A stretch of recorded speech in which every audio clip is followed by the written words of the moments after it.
ఫోన్కి 984880 అని అంటే అది ఎంత ప్రచారం వచ్చిందంటే ఆ ఫోన్ నెంబర్కి అంత నవ్వేవారు. దాంతో ఆ ఎంఎస్ రాజు గారి సినిమాలు నెక్స్ట్ వర్షంలో అతన్ని ఫోన్కి వాడాం. తర్వాత నువ్వు వస్తానంటే నేను వద్దంటాను టెలిఫోన్కి వాడాం.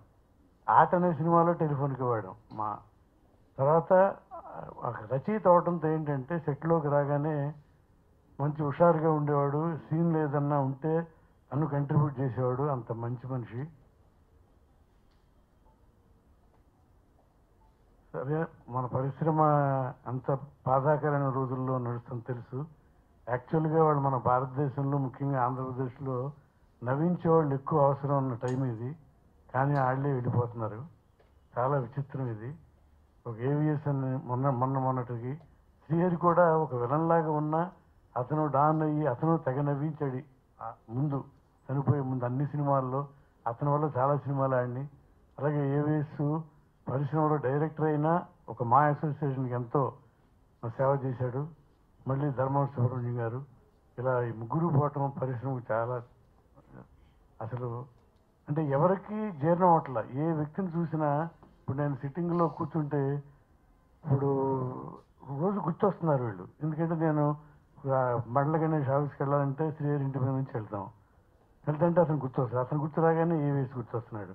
మళ్ళీ ఇతను ఇలా అసలు మన పనికి చేసుకోలేక ఏంటి వీళ్ళందరూ ఇట్లా అయిపోయారు. పైగా మన సహచరులు నేను మొన్నటిదాకా మనతో పాటు చాలా సినిమాల్లో మనతో పాటు ట్రావెల్ అయిన వాళ్ళు ఇలా అయిపోయింది ఏంటనేది నాకే కాదు చాలామందికి సహనటినట్లు. ఇప్పుడు మేమంటే రచయితలం ఆ రోజు సెట్లో ఉండి వెళ్ళిపోతాం. కానీ సహనటినట్లు అయితే 24 గంటలు వాళ్ళతో ఉంటారు. వాళ్ళకి ఎంత బాధాకరంగా ఉంటుందో నాకు తెలుసు. ఇప్పుడు శివకృష్ణ కూడా అంటున్నాడు ఏంటండి ఇది మన పరిస్థితి ఇట్లా అయిపోయింది, తెలుగు పరిశ్రమకి ఏమైందని. నిజంగా భగవంతుడు ఎప్పటికైనా కరుణించి దీన్ని ఇప్పుడు అందరూ అర్ధాంతరంగా వెళ్ళిపోయిన వాళ్ళే. పోనీ వయసు 80 ఏళ్ళు 90 ఏళ్ళు ఎవరికీ లేవు ఇందులో. కనుక భగవంతుని కోరుకుందాం పరిశ్రమ తరఫున, బాబు ఇంకా ఆపేయిక, ఇంకా ఇలాంటి ఈ దుఃఖాన్ని మేము భరించలేము. ఎందుకంటే ఇంత మంచి వాళ్ళు, పరిశ్రమకు కావాల్సిన వాళ్ళు, అన్ని రంగాల్లో నిపుణులు పైగా వీళ్ళు అని ఆ కుటుంబానికి అతని ఆత్మకు మనశ్శాంతి కలగాలని అతని కుటుంబానికి మా తరఫున నా తరఫున ప్రగాఢ సంతాపాన్ని తెలియజేస్తున్నాను. చాలా బాధాకరమైన విషయం. ఏ శాపం నాకు తెలియదు కానీ ఇందాక మా గురువు గారు చెప్పినట్టు గత 2-3 మాసాల్లో వరుసగా 1, 2, 3 అయిపోయినాయి. శ్రీహరి, ఆ తర్వాత ఏవిఎస్, ఆ తర్వాత ఏమో ధర్మవరం సుబ్రహ్మణ్యం గారు.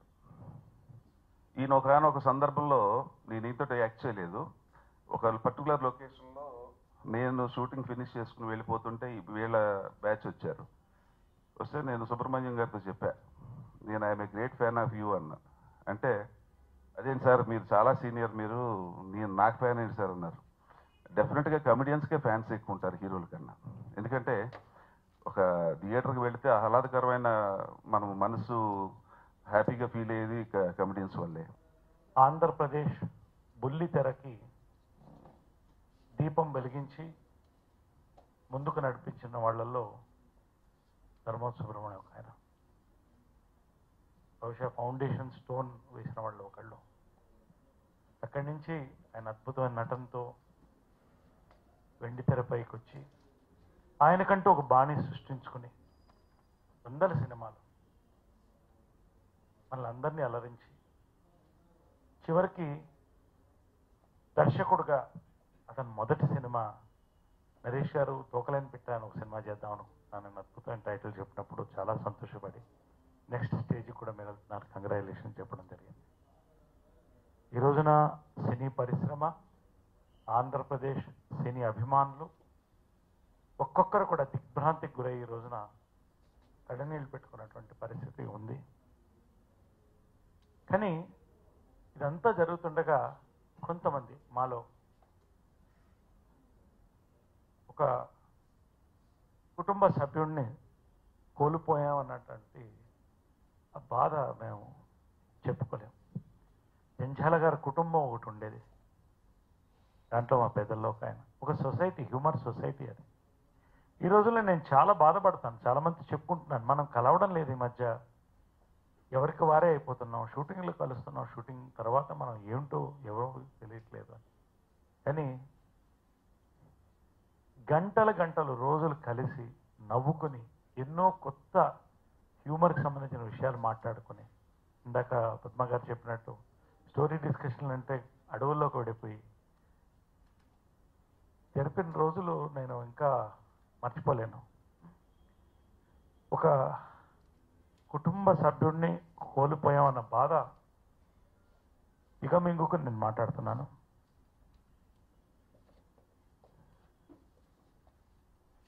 ఇది పరంపర, ఈ ఏదైతే ఈ వరుస జరుగుతుందో అది అందరూ కూడా మనస్ఫూర్తిగా ప్రార్థించాలి. ఇది ఇంతటితో భగవంతుడు బ్రేక్ అయ్యాలని నేను కూడా కోరుకునేవాడిని ఒకడిని. ఈ రోజున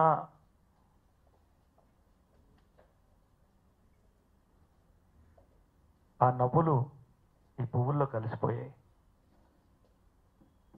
ఇంకొక అద్భుతమైనటువంటి నటుడు, మంచి మిత్రుడు, అజాత శత్రువు, అటువంటి వ్యక్తి మన మధ్య లేడు.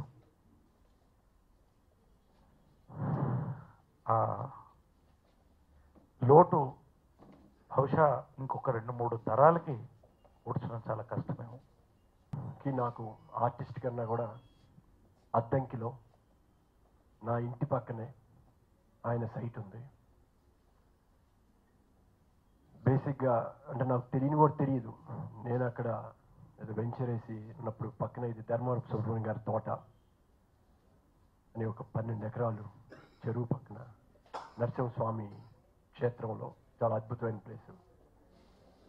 అటువంటి ప్లేస్లో ఆయన అంటే నేను ఎప్పుడు ఇక్కడ హ్యాపీగా ఉండాలి సార్, మా ఊరు పక్కనే ఇది ఒక కాన్సెప్ట్ స్కూల్ పెట్టాలనే ఉద్దేశంతో ఆ సైట్ని ఆ పక్కన దాన్ని ఆయన తీసుకోవటం, నాకు retire life I want to be there, ఈ కాన్సెప్ట్ స్కూల్ని చేద్దామని చాలా శ్రమపడి అప్లై చేసి అన్నీ చేసిన తర్వాత తమ పేపర్లో న్యూస్లు వచ్చి అంటే రాజశేఖర రెడ్డి గారి టైంలో ఉన్న టైంలో ఏదో ఆబ్లిగేట్ చేసి ఇచ్చారు చాలా తక్కువ కంటే, ఆయన ఫీల్ అయ్యి నాకు అక్కర్లేదని ఆ సైట్ని వదిలేశారు. ఆయన సొంత సైట్ ఉంది ఆ పక్కన, ఆయన రిటైర్ లైఫ్ అక్కడ హ్యాపీగా లీడ్ అవ్వాలి, నాకు నా సొంత ఏరియాలో ఉంటే నాకు చాలా ఆనందంగా ఉంటుందని ఎప్పుడు మేమిద్దరం మాట్లాడుతున్నప్పుడు అని చెప్పేవారు. ఇలా అశోక్ ఈ రేట్ వచ్చిందంటే సార్ చాలా మంచి రేటు కానీ అమ్మొద్దు, ఎప్పటికైనా ఇది మీకు మీ పిల్లలకి ఇచ్చే ఇది అంటే లేదు, చాలా అన్ఎక్స్పెక్టెడ్ ప్రైజ్ వచ్చింది అని ఒకరోజు ఫోన్ చేశారు. సార్ ఆ ప్రైజ్ పెద్ద ప్రైజ్ కాదు సార్ అంటే ఆయన కొన్ని కోట్లలో ఉంది. ఆయన స్టిల్ నేను చెప్పాను వద్దు సార్ మీరు అది అట్టు పెట్టుకోండి, నేను పర్సనల్గా చెప్తున్నాను, it will be going to big asset అంటే సార్ నీ మాట మీద నమ్మి ఉంటున్నానని మధ్య మధ్యలో ఫోన్ కలుద్దాం సార్ అంటే వద్దమ్మా నన్ను మీరు చూడలేరు వద్దు, ప్రజల దృష్టిలో నేను ఇలా ఉన్నాను, నన్ను మీరు ఇప్పుడు చూస్తే మీరు కూడా బాధపడతారు, వద్దు రావద్దు, 2-3 సార్లు కలుద్దాం అని అన్నా కూడా ఆయన నో చెప్పినటువంటి వ్యక్తి. కానీ ఇవాళ ఆయన లేరనేది తట్టుకోలేకపోతున్నాం. కానీ ఆయన ఎక్కడికి పోలా, ఈ తెలుగు ఇండస్ట్రీ ఉన్నంతకాలం, ఈ టీవీస్ ఉన్నంతకాలం ఆయన ప్రతి సీను ప్రతిది కూడా లైవ్లీగా మన ముందర నిలబడి ఆయన మన అందరినీ ఆనందింప చేస్తున్నాడు అనే విషయంలో మాత్రం ఎలాంటి సంశయం లేదు. నేను పుట్టి పెరిగింది తమిళనాడు అయినా నాకు ఎక్కువ బంధుత్వం ఉన్నది మన తెలుగులోనే. మొన్న ఆయన ఎందుకు ఆ మాట అన్నారో నాకు తెలియడం లేదు. సింగర్ శ్రీరామ్ పిక్చర్ చేస్తున్నాం మేమిద్దరు హస్బెండ్ అండ్ వైఫ్గా చేస్తున్నాం. అందులో వికారాబాద్లో షూటింగ్, ప్రేమ హిమ జాంతనయ్య అని, అదే ఆయన లాస్ట్ షూటింగ్ కూడా అదే లాస్ట్ డే.